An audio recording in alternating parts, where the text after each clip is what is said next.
अनेक वर्षांपूर्वीची गोष्ट आहे। एका घनदाट जंगलात एक ससा राहायचा, ज्याला आपल्या गतीवे खूप अहंकार होता।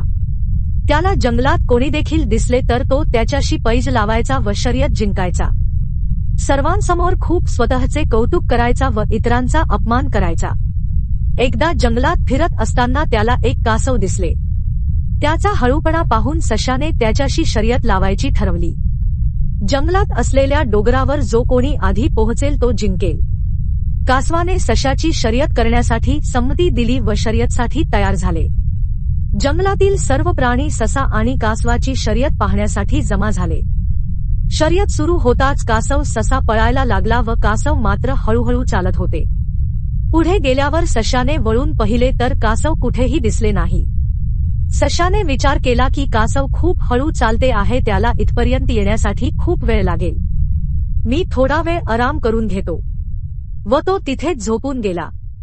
थंडगार हवा असल्याने सशाला झाडाखाली गार झोप लागली। कासव हळूहळू डोंगरावर पोहोचून गेले।